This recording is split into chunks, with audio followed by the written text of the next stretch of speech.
Isang top agent na nagngangalang Kim Suyok ang inutusang tapusin ang isang babaeng pinuno ng Yakuza. Inakala ni Suyok na isa lang itong ordinaryong misyon ngunit ito pala ang magdadala sa kanya upang maging mabangis at mapaghiganting daywalker. Sinabi sa kanya ng lalaking kumadr na ang kanilang target ay isang babaeng nagngangalang Snow White. Hindi naman maunawaan ng ating bida kung paano magiging target ang isang babaeng may delikadesa at mukhang walang kakayahan na pumatay. Saad ng commander na huwag basehan ni Suyok ang panlabas na anyo ng babae, dahil ang babaeng ito ang pinakadelikado sa lahat. Si Ana Nanayama o mas kilala bilang Snow White ay ang pinuno ng Yakuza Nanayama Gumi. Siya ang pinakamalaking dealer ng pure cocaine na pinanggalingan ng bansag niyang Snow White. Dahil magkakaroon ng party ang Yakuza sa isang hotel, nais samantalahin ng commander ang pagkakataon upang ipadala ang pinakamahusay niyang team leader na si Kim Suyok. Layunin nitong tuluyang wakasan ang buhay ng babae upang matigil ang pagkalat ng iligal na droga, ngunit dahil undercover ang mangyayaring misyon hindi siya maaaring magdala ng anumang baril. Sinabi pa ng lalaking nakasalamin na may malaking mata na malaki ang tiwala niya sa ating bida. Nung gabi ding yun pinasok ni Suyok ang lugar kung saan isinasagawa ang party. Gulat at pasiga na tanong naman ng mga bantay kung sino ang walang hiyang bigla na lang pumasok ng walang pahintulot. Hindi na nagsayang ng oras si Suyok at kaagad na sinugod ang mga guns tanan ng maliit na punyal. Nakipaglaban pa ang mga ito sa kanyang ngunit wala nang huhusay pa sa top agent ng Korea, kaya't kaagad din niyang napatumba ang mga malalaking lalaki. Bago pa pumasok sa misyon sinabi ni Suyok na 2 agent lang ang kailangan niyang makasama sa misyon. Bagaman para sa commander ay masyado itong madami sa huli ay pumayag pa din siya. Dahil 3 ang maaaring labasan ng kalaban at isa itong extermination operation kaya't kailangan niya ng makakasama. Sa kabilang banda abala din ang 2 pang kasama ni Suyok sa pagpatay sa mga kalaban sa 2 pang exit, alam ng ating bida na walang makakatalo sa mga ito dahil itinuturing silang pinakamahuhusay sa lahat ng agents. Ngunit nang buksan na nila ang pinto laking gulat nila nang bumungad ang nakatambak na bangkay ng mga tao. Utos ni Suyok sa 2 na isara ang pinto saka hanapin ang kanilang target sa mga bangkay. Bigla namang sumara ng kusa ang pinto at malakas na lumagabog kaya't ganun na lang ang gulat ng 3. Hindi pa sila nakakapagsalita nang bumukas ang ilaw at lumiwanag ang paligid. Sinabi ng babae na sarado na ang pinto at walang nadang pwede pang labansan. Laking gulat nila nang makita ang nanlilisik na mata ng babae at ang matatalim nitong pangil. Hinawakan pa niya ang walang buhay na isa pang babae at nakangising pinagmamasdan ang 3. Nangilabot naman ang balahibo ng ating bida at inisip na tumakas silang 3. Sila na inakala nilang malalakas at walang makakatalo, ngayon ay nahaharap sa kanilang tiyak na kamatayan. Tinawag ni Snow White ang isang kasamahan ni Suyok at inihagis ang putol ng ulong hawak niya. Wala sa sariling sinalo naman ito ng lalaki hanggang sa lumusot mula sa ulo nito ang balang tumagos din patungo sa kanya. Walang kalaban-lab ang napaslang ang elite na agent ng ganun-ganun lang.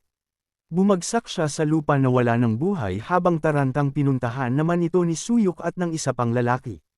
Sa galit ng isang lalaki sa pagkamatay ng kanyang kapatid wala sa ulirat siyang sumugod, pipigilan pa sana ito ni Suyok dahil alam niyang hindi ordinaryo ang kanilang kalaban. Ngunit huli na dahil nawasak sa mismong harap niya ang ulo ng lalaki. Nakangising sinabi pa ng vampirang babae na kahit gaano pa sila kadami, para sa kanya isa lang silang mga insekto. Pilit na kumalma si Suyok upang makapag-isip ng ayos ngunit sa kabila nun ay wala pa din siyang maisip na gawin upang makaalis. Muling umatake ang babae upang tapusin na ang ating bida. Habang papalapit ang pinakawalan nito nakita niya ng ngipin ang ginamit nitong pangpatay sa kanyang mga kasamahan. Mabilis na iniwasan ni Suyok ang atake at nadaplisan pa siya sa pisngi, ganun niya din kabilis na iniwasan ang iba sunod-sunod pa nitong pag-atake sa kanya.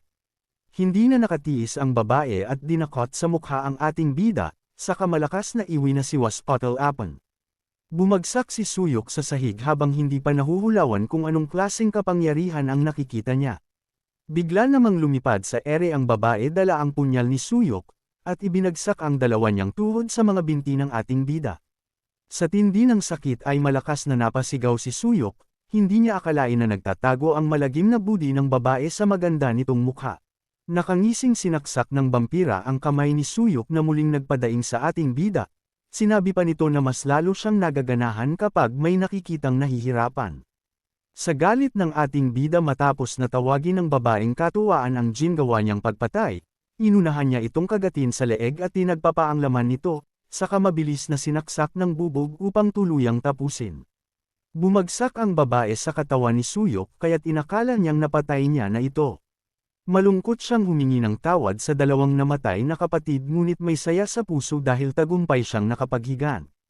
Hindi naman nagtagal ang pagsasaya ni Suyok nang bumangon ang babae, at sabihing hindi niya inaasahan ang ginawa ng ating bida.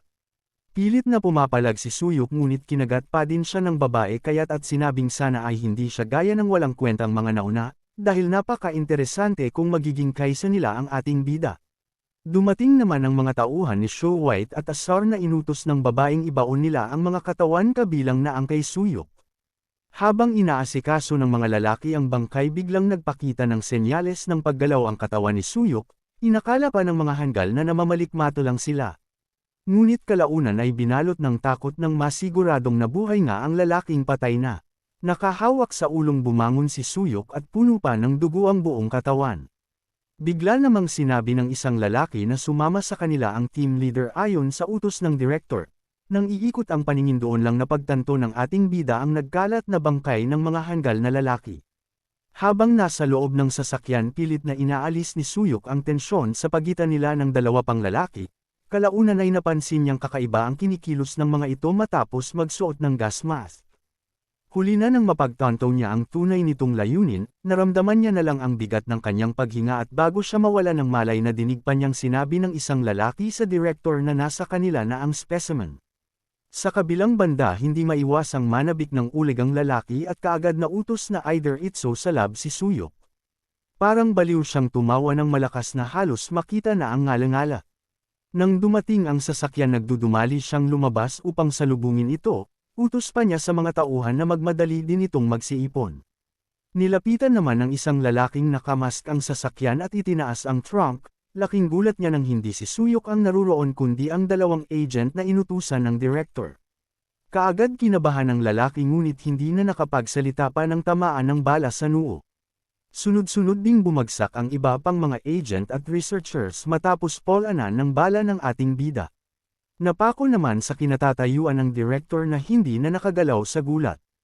Hindi siya sigurado kung ano ang nangyayari ngunit alam niyang nasa panganib ang kanyang buhay. Nang lumabas si Suyok mabilis na tumakbo ang matanda, kasabay ang utos sa lahat ng unit na tapusin ang ating bida. Sumugod nga ang mga bastardong lalaki ngunit wala din silang naging laban sa top agent nating bida. Kasing bilis ng kidlat na tinapos ni Suyok ang napakaraming kalaban. Nang sumugod ang dalawang lalaki kaagad itong pinuntirya ng ating bida, at habang nasa kaabalahan ng pakikipaglaban isang bala ng baril ang tumama sa ulo ni Suyok. Walang buhay siyang bumagsak sa sahig kaya't kampanteng lumapit ang mga lalaki upang suriin siya. Ngunit nang malapit na sila kaagad lumipad sa ere ang ating bida at pinaulanan ng bala ang dalawang pusit na lalaki. Hindi naman nila malaman kung bakit buhay pa din si Suyok gayong fatal blow ang tinamo nito. Nang madaig ang kanyang mga tauhan tumakbo papatakas ang director habang sumisigaw ng tulong. Galit naman siyang tinapunan ng tingin ng ating bida, dahil alam niya na ngayon na siya at ang dalawa niyang kasamahan ay ginawa nilang sakripisyo para sa pansarili nilang achievement. Nanlilisik at namumula ang mga mata ni Suyok at walang awang kinitil ang buhay ng hawak niyang lalaki. Naglakad siya papalapit sa takot na director upang ipakita dito ang kayang gawin ng agent na itinuring niyang aso. Hindi lang isang beses kundi 10 beses niyang ibabalik ang lahat ng ginawa ng mga ito sa kanya. Bago yun bilang isang agent ugali na ni Suyok na kumuha ng impormasyon bago patahimik ang kalaban, kaya't pinuntahan niya ang nanginginig sa takot na director. Pilit siya nitong pinapakalma at nangako pang tutulungan siyang mapromote, sa kabila nun ay parang bingi ang ating bida at walang awang binaril sa binti ang matanda. Nandidilim ang mukhang sinabi ni Suyok na ang tanong lang niya ang kailangan sagutin ng director. Tanong niya kung anong ginawa ng mga ito sa kanya. Paligoy namang paliwanag ng director na mayroon lang hindi pagkakaunawaan, kaya't muli siyang binaril ni Suyok sa kabilang hita at sinabing hindi niya kailangan ng walang kwentang paliwanag. Sa takot ay sinabi ng director na katulad na ngayon ni Suyok ang ilang tauhan ng Ana Yakuza, na may kakayahang mabuhay ulit at maghilam ng kusa ang mga sugat. Ang dahilan kaya pinadala si Suyok ay upang matamo din nila ang ganong abilidad, na inakala nilang mula sa makabagong teknolohiya. Ngunit nabigo sila dahil lahat ng pinadala nilang agents ay namatay at wala man lang nakuhang impormasyon, liban na lang sa ating bida.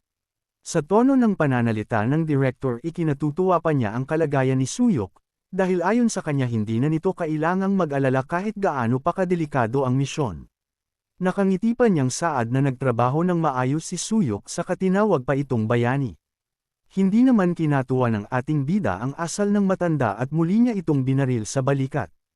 Lingid sa kaalaman niya na batid ni Suyok nagplano niyang pag-eksperimentuhan ang kanyang katawan. Nanginginig sa galit ang mga kamay niya habang hawak ang baril, hindi niya maalis sa isip na namatay ang kanyang mga kasamahan at madami pang agents dahil sa kasakiman ng director. Patuloy naman ang pagiging arrogant ng matanda at sinabing hindi niya kasalanang mamatay ang nga ito sa misyon. Pasigapan niyang saad na nakatanggap naman ng medalya ang mga ito bilang pagkilala, tanong pa niya kung anong pinagpuputok ng botchi ni Suyok sa katinawag pa siyang bastardo. Isang malakas na sipa ang lumapag sa bunganga ng madaldal na matanda, inilabas pa niya mula sa bulsa ang isang punyal at nangakong ipaparanas dito ang hirap na naranasan ng kanyang mga kasamahan.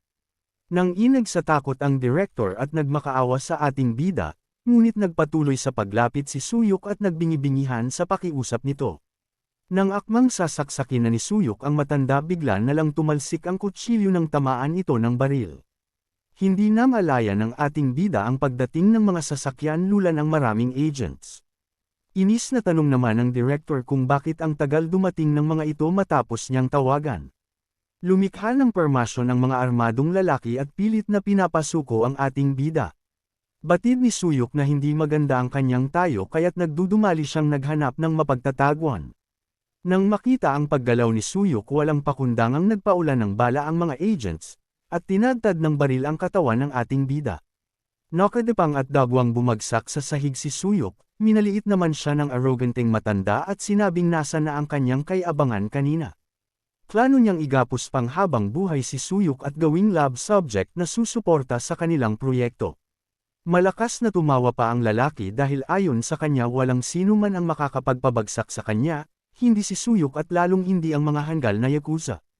Bigla namang may ulong sumilip mula sa itaas ng bubong at tinawag ang matanda, sa katanong kung si Suyok ba ang nakahandusay na lalaki. Napalingon ang matanda sa babae at nakita ang pamumula ng mata nito. Nagpakilala naman ang babaeng nakamask bilang Squad Leader 1 na si Ayaka, at miyembro ng Yakuza minamaliit ng matanda. Biglang nangilabot ang director at inutos sa mga agent na patayin din ang babae. Mula sa taas ng bubong walang kahirap-hirap na tinalon ito ng babae at hinarap ang mga armadong lalaki.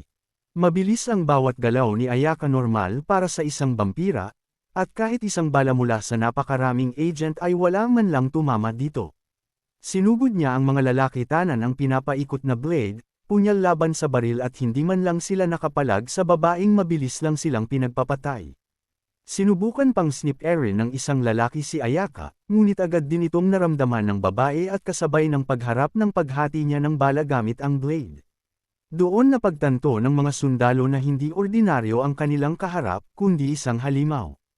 Natapos niyang pagpapatayin ng mga lalaki kaya't marahan siyang naglakad patungo sa director.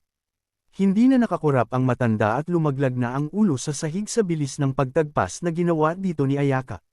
Gamit ang paa inugyug niya ang ulo ni Suyok upang gisingin ito. Saad niya na inutos sa kanya ng kanilang Lady Ana na isama si Suyok. Malutong na mura naman ang sumalubong sa babae mula sa bibig ng duguan nating bida. Gayunpaman ay desidido siyang dalhin si Suyok dahil hindi ito pag-iimbito kundi isang utos. Hindi pa man nakakabawi ng lakas ay muling napasabak sa laban ng ating bida na bida-bida. Napahanga naman si Ayaka sa sunod-sunod niyang pagsalag sa bawat atake nito, ngunit ramdam ni Suyok ang kanyang panghihina bagaman patuloy na lumalaban. Dahil na din sa madaming dugo na ang nawala sa kanya kaya't nakakaramdam ng hilo, habang patuloy pa din sa pagsugod ang babae. Sinabi ni Ayaka na hanga siya sa kahusayan ng ating bida, ngunit ayaw niya ng patagilan ang kanilang laro.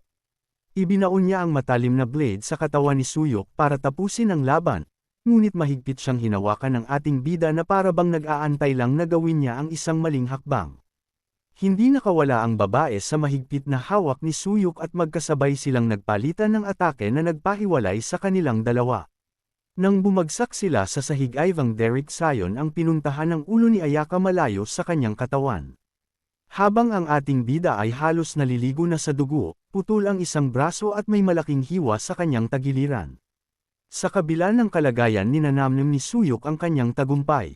Hindi nagtagal unti-unti nang nawawala ang kanyang ulirat. Ngunit bago siya tuluyang mawala ng malay nakita niya si Ayaka na nakatayo sa kanyang harapan, bitbit nito ang sariling ulo at ang blade sa kabilang kamay.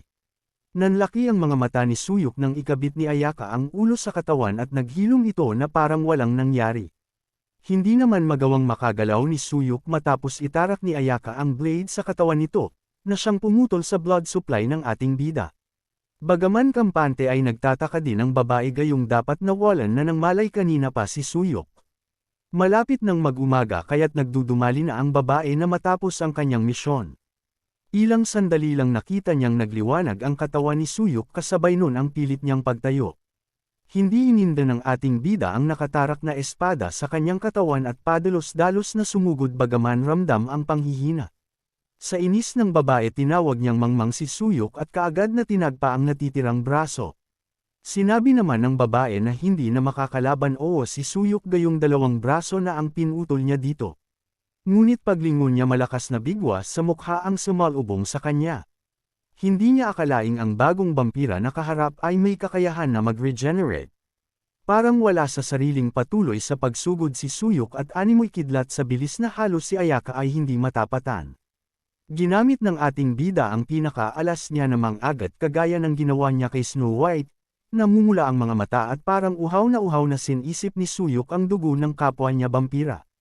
Kahit anong pagpupumiglas ng babae ay hindi siya binitawan ng ating bida. Alam ni Ayaka na kapag nagpatuloy ito hindi maganda ang kahihinatnan, animoy nakukuryente ng malakas na baltahe ang kanyang katawan kaya't isang desisyon ang kanyang ginawa. Pinutol niya ang sariling braso at tumalon papalayo sa lalaking mas halimaw pa sa halimaw. Ang kamay ni Ayaka na naiwan sa bibig ni Suyok ay natuyo na parang panggatong. Tuluyan nang hindi makontrol ni Suyok ang sarili at para bang nasapian ng pinakamasamang halimaw. Bigla naman silang pinaulanan ng bala mula sa tagiliran, kaya't ginawang pananggalang ni Ayaka ang pinapaikot niyang blade. Hindi nagtagal ay tinamaan din ng babae at animoy sa pamamagitan nito ng hina ang buo niyang katawan.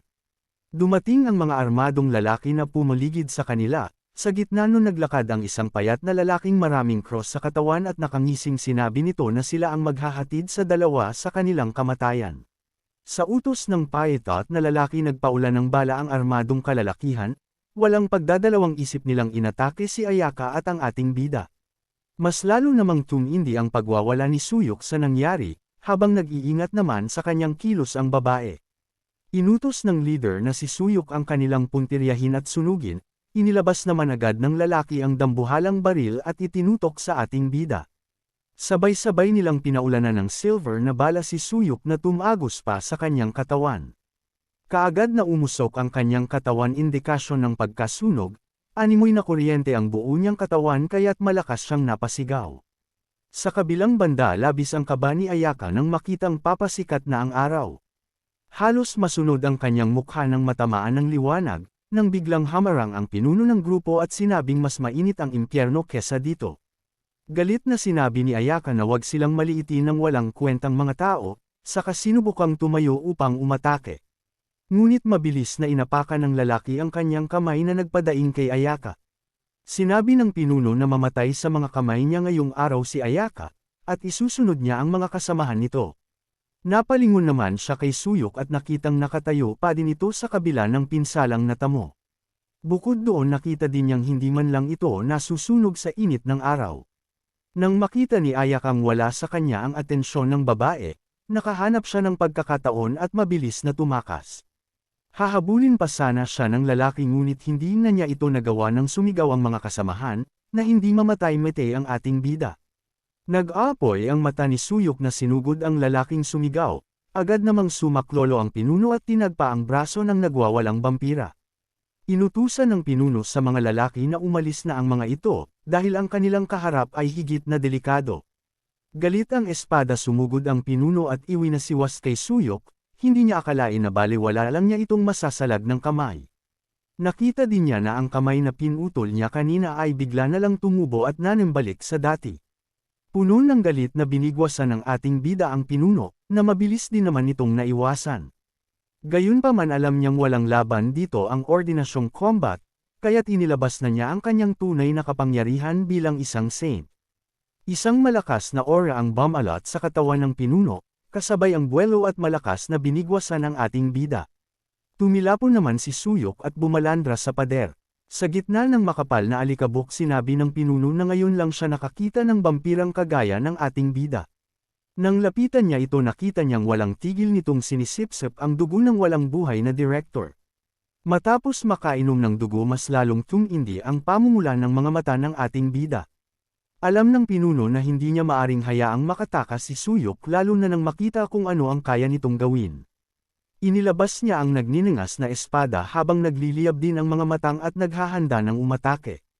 Ngunit natigilan siya nang makitang ang nagwawalang vampira ay bigla na lang bumagsak ng walang malay. Nang magising si Suyok bumungad sa kanya ang kanyang commander na nagtanong kung nakikilala ba siya nito ng maayos. Nang makita ang pinuno tanong ni Suyok kung sino ito, at kung bakit siya nakagapos ng matibay na kadena. Sinabi naman sa kanya ng Paitot na matapos ang kanilang pagsusuri na pagdesisyonan nilang tapusin ang vampira na si Suyok. Nang mag-inig na tinawag siyang vampira kaagad na natigilan ang ating bida na para bang wala siyang alam dito. Inis pa niyang saad na wag magpatawa ang mga ito dahil wala namang ganoong bagay. Upang patunayan iyon lumapit ang pinuno kay Suyok at kinagat ang sarili niyang daliri. Pinatulo niya ang dugo malapit sa ating bida na bigla namang nauhaw at halos mawala na naman sa sarili matapos makakita ng dugo. Lumabas ang pinggil ni Suyok hanggang sa matauhan siya at hindi na maitanggo ang sinabi ng pinuno na isa nga siyang vampira.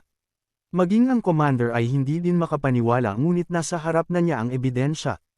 Pangmamaliit naman ng pinuno na padalos-dalos ang National Intelligence Service sa pagbibigay ng misyon, at hindi muna inaalam ang tunay na pagkatao ni Anna o Snow White. Nagtataka naman si Suyok kung paano ito nalaman ng kausap niya gayong ang mismong National Intelligence ay walang alam dito. Sagot naman ng pinuno na ang paghahanap sa mga vampira ang talagang ginagawa ng Vatican Squad. Idiniin niya ang paa sa dibdib ng ating bida at sinabing bagaman base sa kanilang rules ay dapat napatayin si Suyok, bibigyan pa din niya ito ng espesyal na tayensa. Dahil pareho at iisa lang ang kanilang kaaway iminungkahi niyang makiisa sa kanila si Suyok upang maging tagasunod niya at patayin nila nang magkasama si Anna. Sa kabilang banda sa loob ng isang magarang hotel mukhang kalmado ngunit matindi ang galit ni Anna kay Ayaka, matapos na hindi nito nagawa ang inatas niyang misyon. Nagkalat sa sahig ang parte ng katawan ng babae habang sikol-sikol siya ng walang awang vampira. Panay naman ang hingin ng tawad ni Ayaka ngunit hindi mawala ang pagkadismaya ni Anna. Tinanggal niya ang mask ni Ayaka sa kahinaliman ito upang bigyan ng kanyang dugo. Sa pamamagitan nun nag-regenerate si Ayaka at nabuo ang kanyang katawan. Sinabi ni Anna na ito na ang huling pagkakataon ni Ayaka kaya't inutos na gawin niya ng tama ang kanyang misyon, at dalhin sa kanya ang ating bida. Naglakad papalabas ang babae habang isang vampira mula sa itaas ng gusali ang tahimik na nakahapon at nagmamanman. Tahimik namang nakaupo si Suyok sa loob ng tumatakbong sasakyan at nakasuot ng maayos na kasuotan. Malinaw na pinili niyang maging kakampi ang Vatican Squad kesa mamatay sa mga kamay nito. Ngunit bilin sa kanya ng commander na kailangan pa din niyang mag-ingat sa dami ng mga agents na pinatay niya. Nahalata naman ng pinuno na maging si Suyok ay hindi makapaniwala na isa na siyang vampira. Sinabi sa kanya nito na kung hindi dahil sa kanya paniguradong marami ang pupuntirya kay Suyok, kaya't kailangan nilang magtulungan upang mapatay ang kanilang kalaban. Nagdalawang isip naman ang ating bida kung tunay ang tiwalang ibinibigay sa kanya ng Paitot, ngunit sinigurado ng pinuno na ang kaaway ng kanyang kaaway ay kakampi niya. Tumigil ang sasakyan sa harap ng isang malaking simbahan na tinatawag na sanctum. Kung titingnan ay isa itong simpleng cathedral ngunit ito ang kanilang main base. Dumiretso ang sasakyan kaya't nagtaka si Suyok kung saan ang kanilang tungo. Paliwanag naman ng pinuno na pinakita lang niya ito ngunit hindi makakapasok si Suyok sa loob, dahil protektado ito ng napakaraming sagradong artifacts. Alam ng Saint na kahit miyembro ng Vatican Squad ang ating bida para kay Ana ay isa pa rin siyang prey, kaya't itinuring siya nitong special case na siya mismo ang magpoprotekta. Pagbaba ng sasakyan walang paligoy na sinabi nito kay Suyok na kailangan nilang manirahan ng magkasama. Dinala niya si Suyok sa isang hotel kung saan siya nakatira, isang hotel na meron ng lahat nilang kailangan at hindi nag-iiwan ng kahit anong bakas. Naupo siya sa kama at formal na ipinakilala ang sarili bilang miyembro ng Vatican Squad na si Mirror. At dahil wala na siyang suot na jacket na laman ng ating bida na isa pala siyang babae. Sinabi ni Mirror na maaaring itanong ni Suyok sa kanya lahat ng gusto niyang malaman. Una nang hiniling ng ating bida na ipaliwanag ng babae ang lahat ng tungkol sa mga bampira. Ayon kay Mirror hanggang may naiinom na dugo ang mga bampira ay hindi sila mamamatay. Taglay nila ang mga abilidad na higit sa mga tao at may ilan sa kanila ay may kakayahang gawing bampira ang isang tao sa pamamagitan ng kanilang dugo. At ang ganong klase ng bampira ay naglaho na at tanging si Ana na lang ang natitira. Doon naalala ni Suyok ang dahilan kung bakit siya humantong doon, ay dahil sa pagkagat niya sa leeg ng babae. Itinanong din ni Suyok kung anong paraan para patayin ang mga ito. Sagot ni Mirror na nasusunog sila sa sikat ng araw maliban na lang sa ating bida, na marahil dahilan kung bakit nais siyang makuha ni Ana. Ayon kay Mirror maaari nilang gamitin advantage ang abilidad na iyon ng ating bida upang makumpronte si Ana, ngunit mas kailangan nila sa ngayon ay magpalakas. Naunawaan naman ng malinaw ni Suyok ang layunin ni Mirror sa pagdala nito sa kanya. Alam niyang kinakatakutan siya ni Mirror dahil sa kanyang naiibang abilidad, maaari siya nitong maging pinakamahigpit na kalaban. Ang pabayaan si Suyok ay mapanganib ngunit ang patayin siya ay pagkawala naman ng potensyal na armas. Walang takas kay Suyok na ginamit lang ni Mirror ang pareho nilang kaaway upang makuha siya at mamonitor ang bawat niyang galaw. Napangiti naman si Mirror sa kanyang nadinig, gayunpaman inaasahan na niyang ganito ka-Jose ang isang top agent. Sa kabila nun miyembro na siya ng Vatican Squad kaya't obligasyon niya ng patayin si Ana. Samantalang ang una nilang hakbang ay mas palakasin si Suyok sa pakikipaglaban. Kinuha pa ng babae ang espada at sinabing maaari naman siyang magreklamo na parabang naninindig. Sinigurado naman sa kanya ng ating bida na wala siyang pakialam kung mamatay siya, ngunit ang tanging nais niya ay makapaghigant sa bruhang si Ana. Napangisi ang babae matapos madinig ang determinasyon ng ating bida, lalo pa nang sabihin nitong hindi siya madaling mapasunod ni numan. Matapos ang pagpapakilala sinabi ni Mirror na oras na upang kumain si Suyok, iginiya niya ang leeg sa kautos na sumipsip ng dugo ang ating bida mula sa kanya. Nagulat naman si Suyok sa kanyang nadinig. Ngunit paliwanag ng babae na sa ayaw at sa gusto ni Suyok ay isa pa din siyang bampira, at ang hindi niya pag-inom ng dugo ang pipigil sa kanyang pagkilos. Paliwanag pa niyang ito ang tanging paraan upang hindi kailanganing may inosenteng taong madamay. Nagdadalawang isip man ay sinunod pa din ni Suyok ang babae at lumapit, kaagad niya itong kinagat sa leeg at sinimulang sumipsip ng dugo. Nang dumampi ang dugo sa lalamunan ni Suyok ay mas lalo niyang naramdaman ang pagkauhaw, halos ayaw niyang tumigil sa pagsipsip at nais nang ubusin ang babae. Bigla naman siyang natauhan nang makita sa ulirat ang mukha ni Ana na natutuwang panoorin siyang mawala sa sarili. Bigla niyang itinulak ang babae na napahiga sa kama, sa kanang hihingal na tiningnan ito. Hindi naman nagreklamo ang babae ang tanging saad lang niya ay magsisimula ng maging abala si Suyok kinabukasan, kaya't kailangan na nilang matulog. Bago tumalikod pagbabante pa niyang papatayin niya ito oras na mahuling tumatakas. Tinitigan naman ni Suyok ang sugat sa leeg ng babae saka napatanong kung kailangan ba niyang ulitin iyon araw-araw. Gayunpaman handa niyang gawin ang lahat makapaghigant lang para sa mga pinatay ni Ana lalo na sa dalawa niyang kasamahan.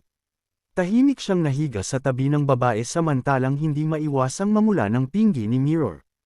Hindi niya maunawaan kung bakit bigla na lang tumabi sa kanya ang ating bida.